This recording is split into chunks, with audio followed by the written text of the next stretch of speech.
All right, hello everybody. Welcome to the world's greatest Bronze Age comic book podcast, Flea Market Fantasy. I'm your co-host, Mike L., and as always, I'm joined by Michael Dell of the LCS Hockey Radio Show.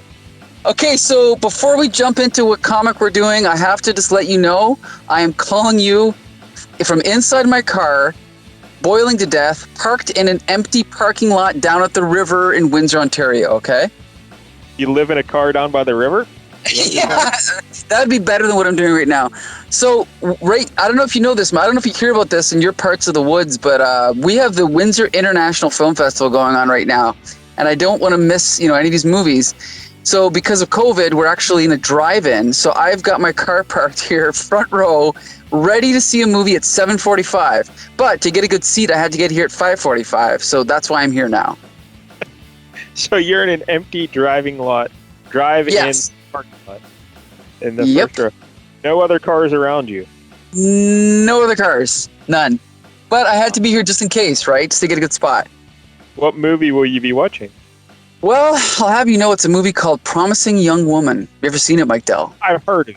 Yeah, I've heard it. It's really good. You missed it, though, because on Sunday, I was here for Dark Knight and the Joker, but you missed it, so. Yeah, what a shame I missed that one.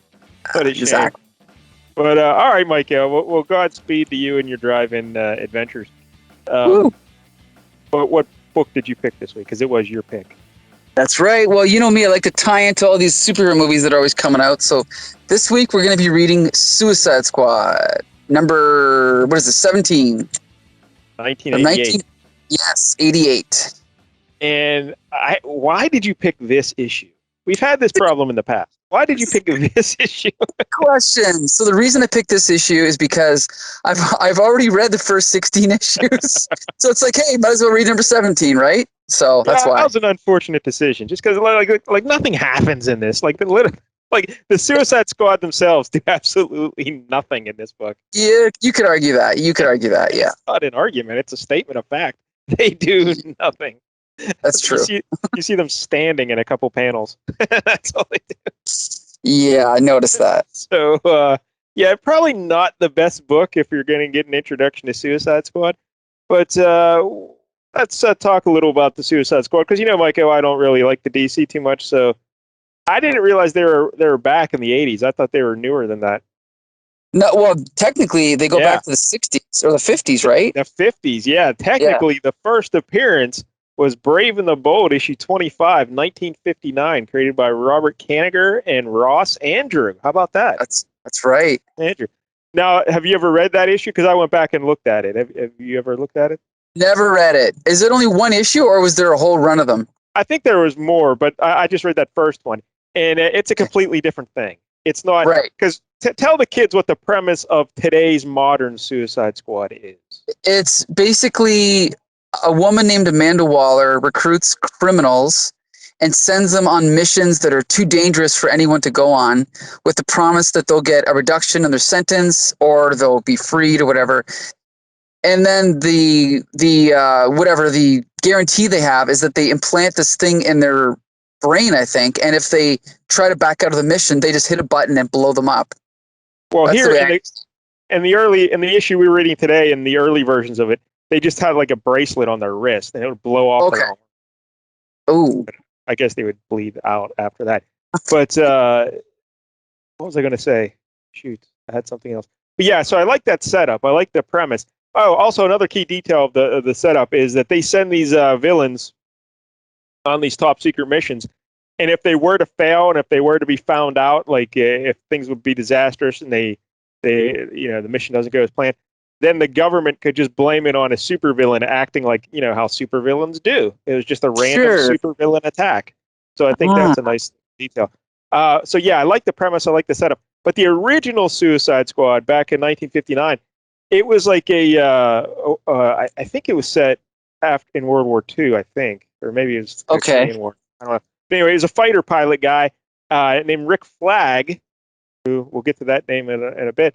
But he was part of a squadron and attacking some I think an aircraft carrier or something. And the rest of his squadron sacrificed themselves so he could complete the mission. So he always felt like he owed it to his people. And then to his friends and stuff to go on and fight evil or whatever. Then there was an Army nurse who was in a similar situation. Like she was the sole survivor of a plane crash. So she felt like it was her duty to, fight evil for the people that died and stuff. So it wasn't criminals. It was like sole survivors of these tragic accidents got together. Right. The Suicide Squad. All right, so that was back in 1959. In the modern version, they made their first appearance in Legends 3, 1987, and they were created by John Ostrander, and he's the writer here for this issue we're reviewing today. Now, do you know anything about Legends? It was a mini series, right? 6 issues, I believe. Oh yes, I've read it several times. Plotted by Len Wein, dialogued by John Ostrander, drawn by your pal John. Actually, it was the other way around. Ostrander plotted. Yeah, and Len Wein did the actual writing, and John Byrne did the art. So yeah, Ostrander is credited with creating the modern Suicide Squad because he came up with the idea, and they put it in. I think issue 3 is when they first came in, and but didn't it have Darkseid in it and stuff? Yeah, it was about the New Gods kind of trying to infiltrate Earth by sending a guy named Glorious Godfrey, I believe.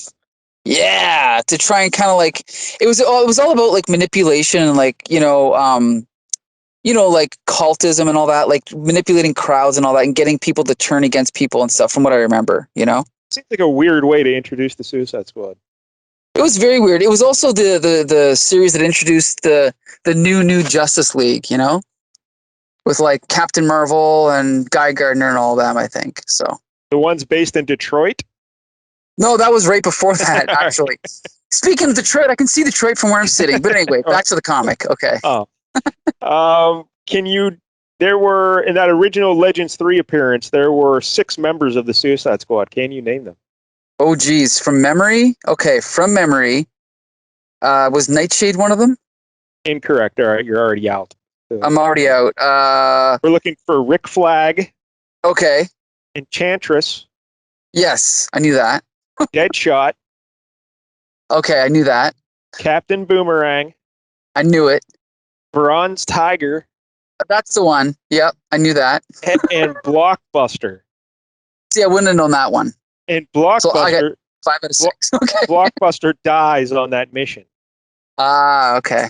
Which is interesting to me because I never knew there was a Blockbuster in DC Comics. But you remember Blockbuster from the Marauders? He died in the Marauders. Whoa. Fascinating, yeah. Yeah. I wonder who came first. Ripping off more ideas, eh? Blockbuster and the Marauders died first. But Blockbuster from DC came out in the 60s. Yes. So the character was first. Yeah, the character is first, but the death was the other one. Okay. All right. At least it could have been close because this was 87. And when was Fall of the Mutant Massacre was also like around. I think it was 86, 87, around there, yeah. Close. All right, but anyway, so then they get their own series, and it's written by John Ostrander and drawn by a fellow named Luke McDonnell, and he's the artist of this here issue we're doing today. And it ran for 66 issues from 1987 to 1992. Right. Since then, there have been a total of 7 different volumes of Suicide Squad. And the current series started in March 2021. They brought it back, I guess, for the movie. Right. A new number 1. Can't get enough of those number 1s. That seems to be the thing they do now. They just have a new volume like every other year. They'll start a new volume. That's totally true. Yeah, I can't stand that. But what are you going to do? Terrible. And Suicide Squad, like you mentioned, it's a secret squadron of the U.S. government. And their real name is Task Force X. Right. Their nickname is the Suicide Squad. And we went over all that other stuff. So, hey, Michael, there were 8. Let me count here real quick. Yeah, 8 members of the Suicide Squad that premiered in Suicide Squad issue 1. Okay.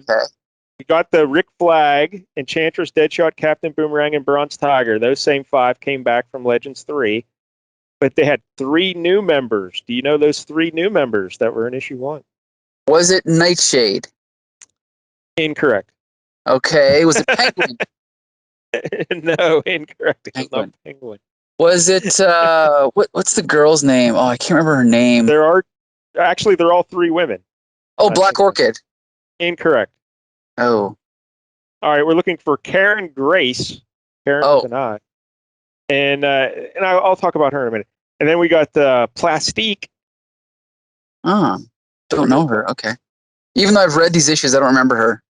And then Mind Boggler. Never heard of this person. Okay. She was like a punk rock girl with a big mohawk, and I guess she's kind of like she can make you see your greatest fears, or what's that girl from the New Mutants can kind of do that. Oh, like Psyche or Mirage, yeah. It's something like that. And Right. but she dies. She's the one that Ah, dies. She won on that mission, and her death is pretty cool. Actually, she dies in issue 2, but her death is interesting because Captain Boomerang could have saved her, but he chose not to because she had humiliated him earlier in the day. So he let her die. Yeah. What a dick, Captain Boomerang. So yeah, there you go. That's the original Suicide Squad. Because I will tell you this, Michael, I've never heard of any of these characters. like, Yeah, they're kind kind of C-list well, most of Captain them. Boomerang, I'm aware of because Yeah, I the think I had Flash. a Firestorm issue, maybe, or a Batman issue with him in it when I was a Okay. kid. Yeah, I think it was a Batman issue. And but the other ones I'd never heard of in my life. And like Rick Flag is not a criminal. Right. He's He works for the government, right? yeah. Yet they still consider him expendable for some reason. You Mm, know. poor guy. But what I wanted to talk about them was again DC continuity. It's all fucked up because the original Suicide Squad back in 1959, that pilot guy was named Rick Flag, Okay. and the girl in the Navy, the Army nurse or whoever survived was Karen Grace, Ah. and they were like in a love interest. But then because of the freaking Infinite Crisis and all that, they just forgot all that. So then I think this guy, he's not that same guy. And then I was reading, there's all kind of things where he might be the same guy. He's got false memories implanted in his head, so he might not even be Rick Flag. And Don't you hate when that happens? yeah, it's all Right. ridiculous nonsense, but it's all very confusing. So, because at first I thought this Rick Flag was like the son of that other Rick Flag. Then I'm like, Right. wait, no, there's Karen. Like, no, because that should be his mom. Yet now they're like a couple, and that's weird. You can't have that. That's Right. weird. So I don't know. So I guess there's no relation, or there is a relation. I have no fucking idea. But it's DC continuity for you. All right, so yeah, the Suicide Squad issue 17. You ready to get into it? Yeah, let's do it. Well, I will say I think this is the worst cover we've ever done of any book. It's not great. It's the, not great. The artist here is Joe Brzezowski. So it's not even Luke McDonnell. Yeah, it's credited to Joe Brzezowski. Do you know who that is? I know him. Yeah, he went on. He actually ended up either before this or after this doing Firestorm with John Ostrander, I think. All right. Would you like to describe this cover? So, okay, the background is all red. We got our classic DC bullet Suicide Squad logo with the bullet holes in Suicide, which I love. And then it says, yeah, it's a good logo. Yeah. And then it says the Jihad is back and the Suicide Squad is going to. But then the red cover is ripped open, I guess. Or no, it's cut open with a flaming sword. Yes. And it reveals the comic book, panels underneath. Yeah, and you see a hand in the lower right corner holding the sword. But man, yeah, go ahead. I was going to say, is this even from this comic? It is like page 20 though. Oh.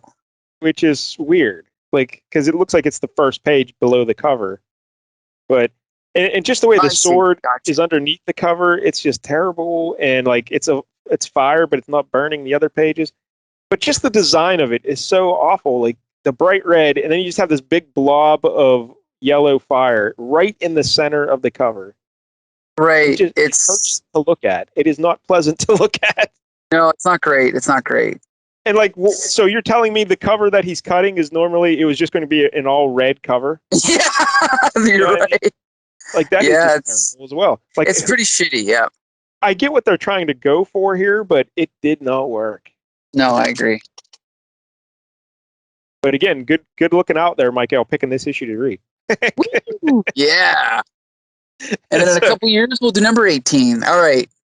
So here you go, page 1. Battleground Manhattan. Yeah, pointless. So the villain here, the group is they're called the Jihad, Yeah. And it was a little weird reading this because, again, this is from 1988. And you Right. got a jihad on New York City, and they show the Twin Towers and everything. It's, that's kind of weird. That is a good point. Yeah. Yeah. But this jihad group, they're just like a group of, do you know who they are? Or would you like to explain them? No. I mean, All right. basically they're like, terrorists. Like they're supposed to be from a country called Like what is Quran. it? No, it's not Quran. It's like Iraq. it's a fictional Arabic country, like crack or something with a Q, crack. Yeah, I think it's like Qurac or something like that. Q-rack. Yeah, they got creative. I could find it if I look new ones too. Yeah, so apparently this jihad group, I was not impressed with any of them. It seems like a third-tier supervillain group. Yet apparently they're like really ingrained in the Suicide Squad. Like they were the villains in issue 1 as well. Oh, so they're like the Cobra of Suicide Squad. Pretty much. And I was like Right. very disappointed when I found that out. I'm like, oh well, this is but all right. So tell us about page 1 then. Well, we get a big splash page in New York City, but then So yeah, page 1 is a splash page of Manhattan. It's kind of like a fisheye view, looking up, so you can see the Twin Towers and all the other buildings, but it's not very well drawn. it's fine. It's basic, like a simplistic way of doing it. Yeah, it's basically all the skyscrapers in the foreground are drawn well, sort of, and then like as you get further away, they just become like outlines, and that's pretty much it. Not much to it. And it just says Manhattan, and then we cut to the next page, and then they get into the narration of that kind of like Mecca to some, Sodom to others, and like describing New York and establishing shots of the Twin Towers, Times Square, people walking, United Nations, and then we see this guy just walking, and we don't know who he is yet. But so yeah, already by page 3 I'm confused because this guy walks up to this woman and he says, "Excuse me, but." Yeah, it's supposed to be a little girl, even though it looks like a middle-aged, weird-looking woman. But it's supposed to be like a 10-year-old girl or something.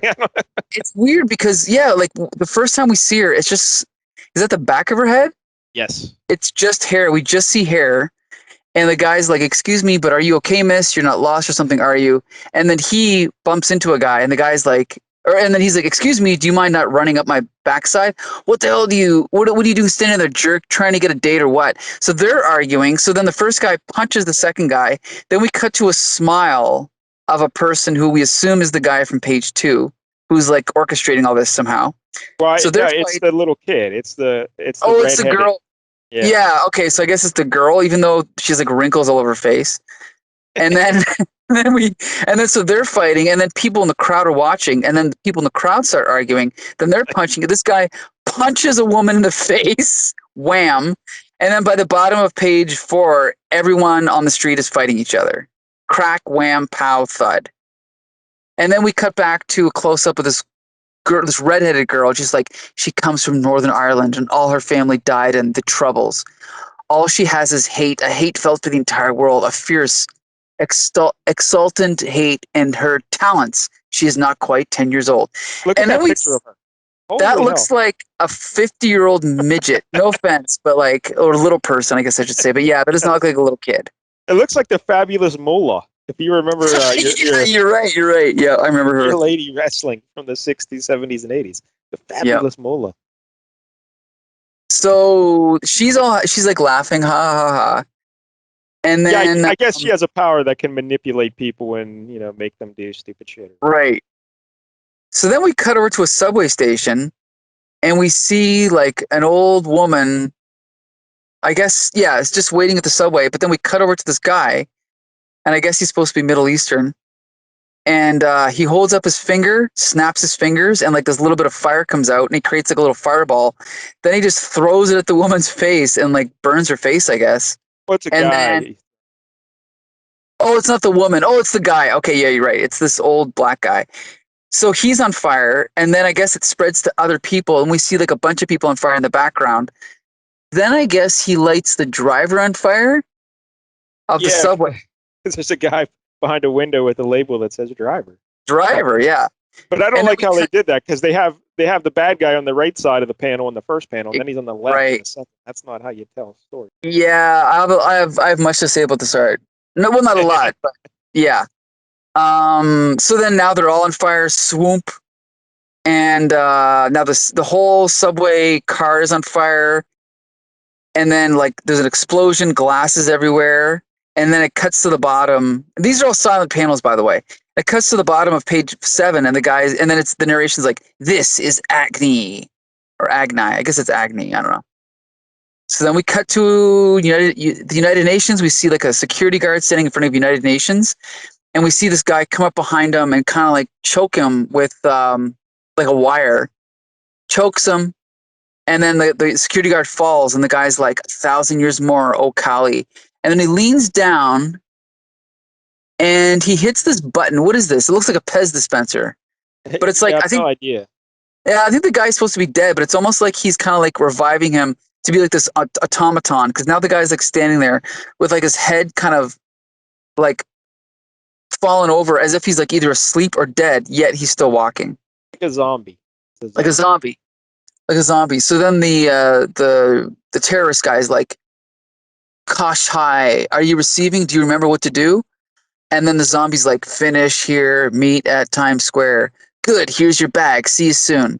So then the zombie starts walking away. Then another security guard walks up behind him. Is like, "Hey, what's going on? Am I late? Sorry." So it's like shift change, right? So the zombie turns around, snaps that guy's neck, and then kind of like does the same thing to him, and now they're both zombies. And so yeah, so then they start walking, and it's like, "System ready, Koshi proceeds. System ready, Koshi proceeds." So now they're walking, and then we see like another crowd on the street, and there's a narration. Oh, by the way, I think the last guy's name is Koshi the Deathless. Okay. Okay.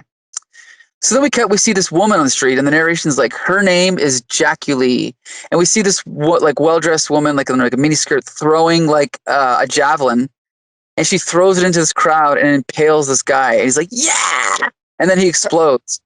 Reminded me very much of Harpoon from the Marauders. See, look at this. Oh my gosh. Exchange of ideas, eh? Sharing cultures. This is good.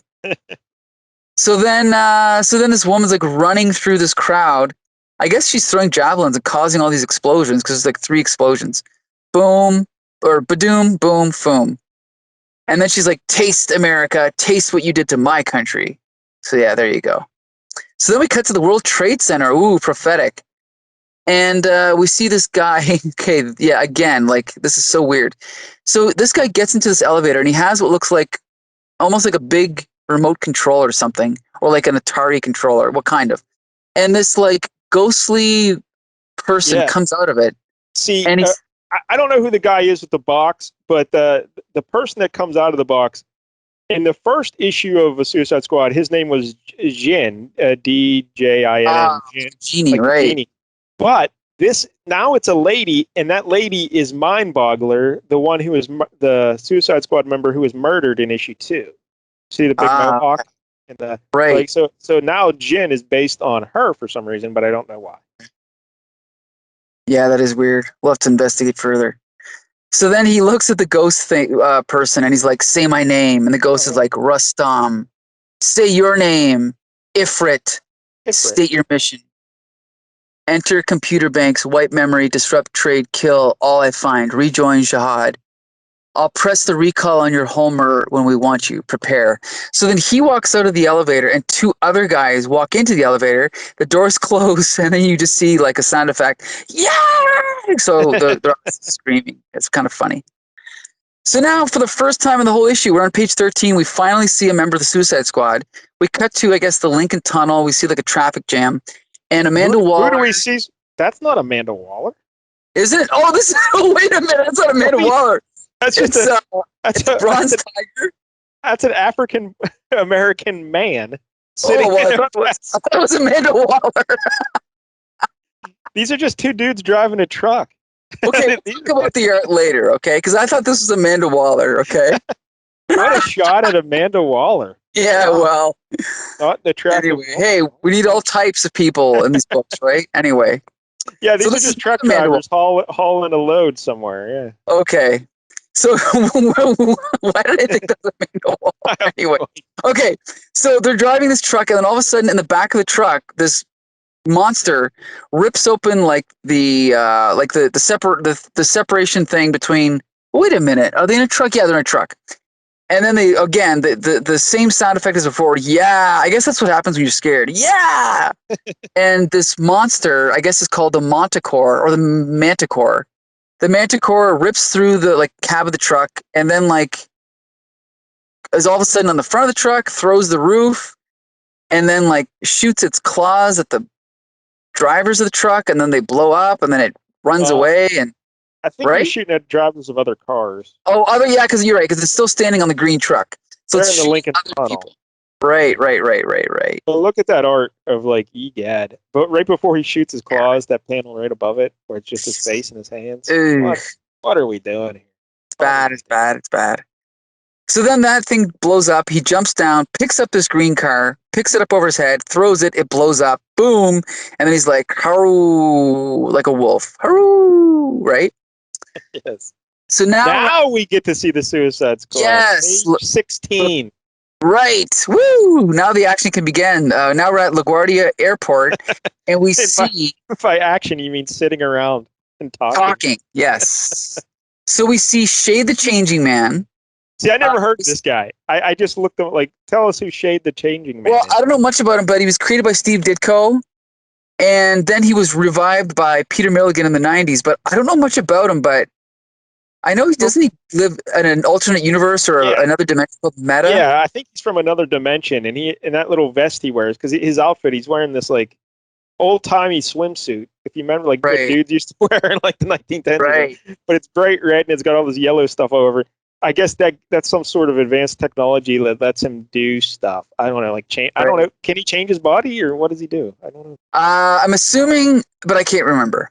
All right. I don't remember. I have a bad memory. Then we got Rick Flag there as well, the dude in the yellow shirt. I think that's Rick Flag, right? Right. And then Captain Cold. Yeah. Yes, Captain Cold. I'm just drinking my water here. So then they're all talking. He's, of course, a Flash villain, right? Captain Cold. Yes, he is. So they're talking about how, he wants to get back to Meta, and then Bronze Tiger's like, we got a transmission coming in. Belle Reeve just got this off of network news, blah, blah, blah. The anchor got shot dead, and this guy took over. And then Rick Flag's like, Rustam. So obviously they know who he is, like you said. By the way, you can see a lady there in the bottom right of that panel, and I guess that's Vixen. Right. See, that's who I thought. Yeah. I like Vixen. She's cool. She was in Vixen? The... what's that? She can, like, control animals or something? Or? I think so, yeah. I think so. So, and then this guy on the TV is like giving like a message, like, America, your wars have come home. We are the Jihad, blah, blah, blah. He's like threatening everybody. And he's like announcing all the members of the team that are like have infiltrated New York City, right? And he's like, so speaks the Jihad. And then Captain, what's his name? Captain Blood, Jason Flag, Captain Flag. Rick Flag. Rick Flag. He's like, get me Belle Reeve. So then they cut over to the TV station where they just record. What's Belle Reeve?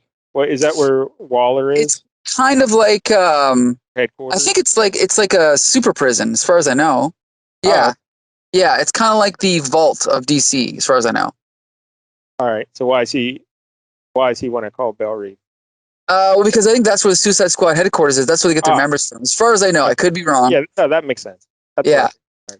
So then they cut back to the TV station where these Jihad just recorded their messages, and then the guy's like, "You're for the bridges next," and then the other guy's like, "Yes. Have you done the mayor yet?" And when they say "done," they mean kill.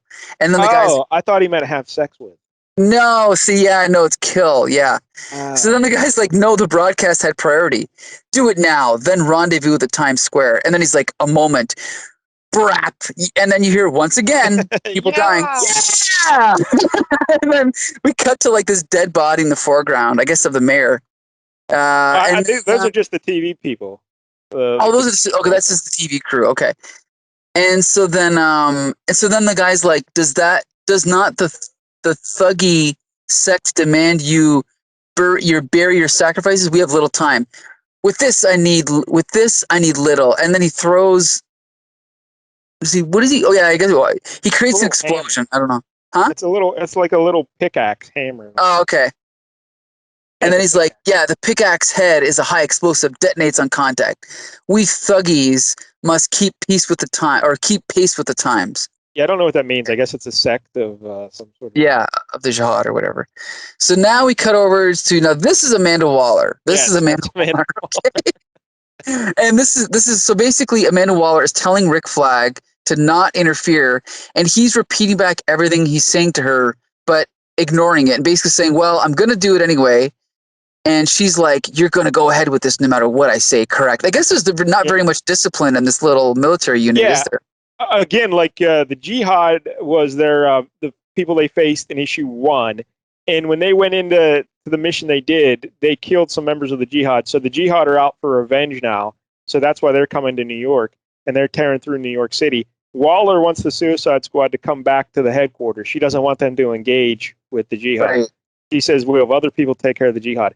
But while she's giving him his orders, Rick Flag is acting like he's hearing her, but he's saying the exact opposite back. Right. Because he wants to fight the jihad.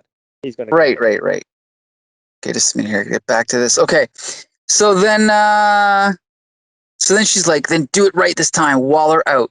So then we cut back to like the rest of the members. Like Captain Cold is like, before you go off and get yourself killed, how's about taking this doohickey off my wrist? So this is the doohickey that can like blow him up or whatever. Blow up his arm. And notice, Michael, this is the page from the cover that we see. Right, this is the page from the cover, so we know it's important. Yeah. And then Rick Flag's like, you're through when I say you're through. Get that straight, sleazeball. So he like kind of drops him down. And then Captain Cold's thinking in his head, ever since that Karen Sheila died, the Colonel's been a lot less humorous. Maybe I'll tease someone else for a while. So I guess he likes to tease people, right? So anyway, that's why they call him Captain Cold. Right. So cold-hearted. So then we cut over to Amanda Waller, kind of like thinking about what's going on. So then she decides to call Checkmate, which is like kind of like, I guess it's kind of like the SHIELD of DC, kind of, because it's another part of Task Force X. But they're SHIELD agents dressed up in these cool yellow and black costumes. They're really cool looking. So yeah, so he calls Checkmate. She calls Checkmate, tells him what's going on, and she's like, "The squad's dealing with it. We've got international tensions building. Forget about the Kurak mission for now. Got me right." And so blah blah blah, a bunch of stuff we don't even know about because it's like a subplot. And then we cut over, and all of a sudden there's someone at the door, and sure enough, it's Nightshade. Look how she's standing. Yeah, she's just standing all sexy with her arm up. She's all in like black and purple with like these purple sunglasses. And she's like, she wants to go on this mission. So she's like, send me or I'll resign and go on my own. So then Amanda Waller's like, okay, fine. So then she leaves. And then Amanda Waller picks up the phone and she's like, I'm going to have to kick somebody's butt again. And soon everybody in the damn squad is ignoring what I tell them. And then someone answers the phone. It's like, Waller, Dirk Tolliver, deadline time. Going to help Senator Craig get reelected, or do we blow the whistle on your precious Suicide Squad? And then Amanda Waller answers, you win, Tolliver. We'll do it. Cliffhanger. Now you got to read number 18, Mike Dell. No, I do not. And it says next, Manhattan Massacre. That's the end. Yeah, so that's the issue right there. So I guess what I gather is that Waller's being blackmailed into doing stuff that she doesn't want to do. Right. So, yeah, that's the issue. That's it. That's the issue. Woo! Not much to it.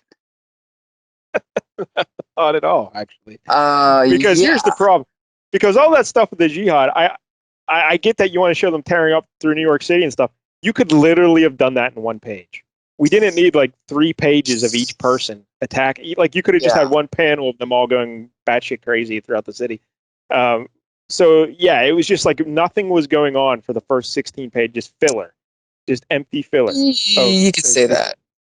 Yeah, and then the only thing we get from the Suicide Squad, I mean, that's a nice bit of character there of Rick Flag ignoring everything she tells him, and we're going to do it anyway, so that's fine. Right. That's good stuff.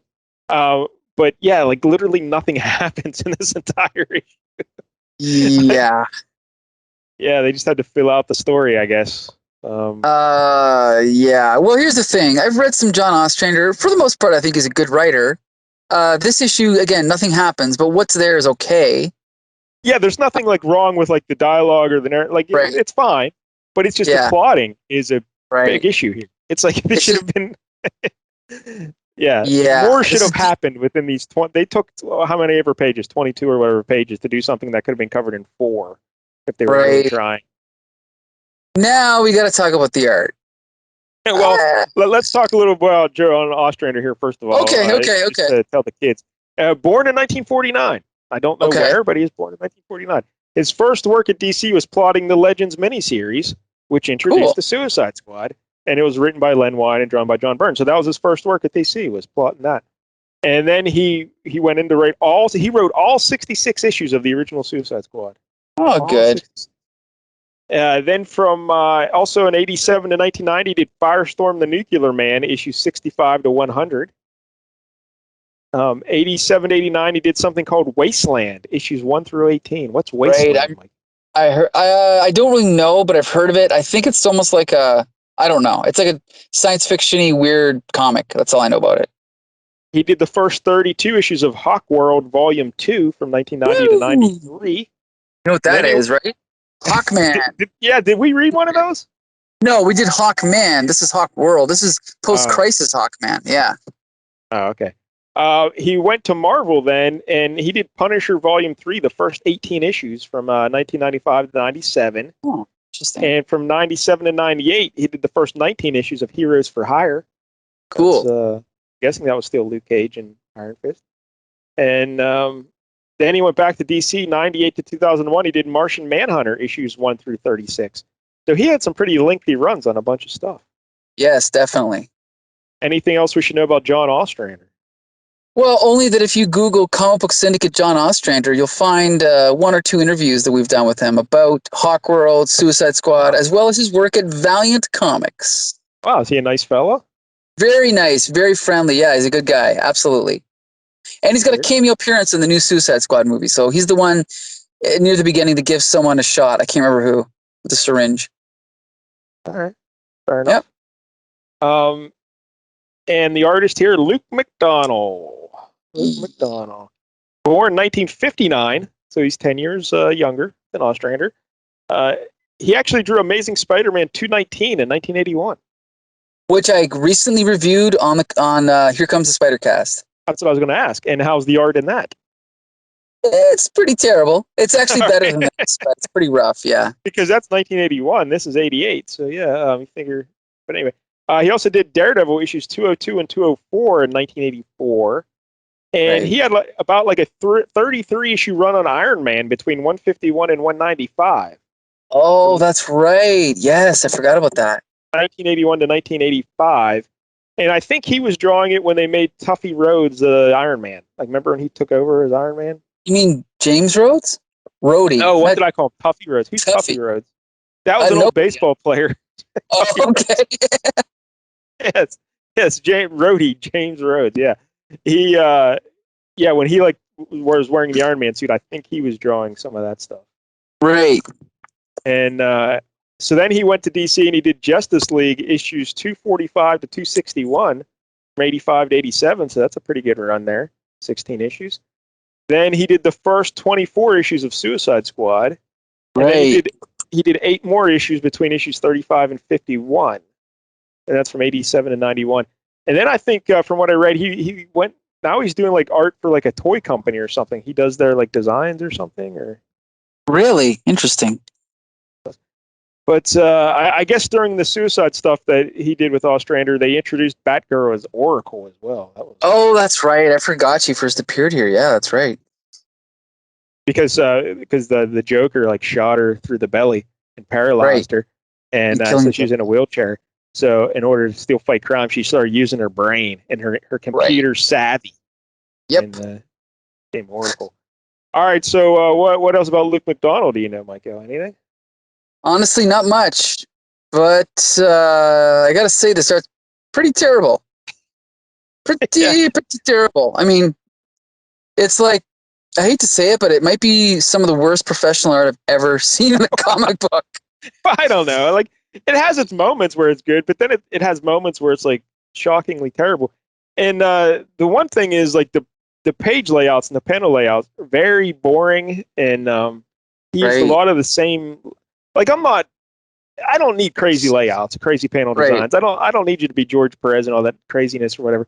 I like a simple page layout, but just don't use the same layout page after page after page. Like mix it up a little bit more. Right. Like he would often use like 3 in a row of the same exact page design. Well, the But other, yeah.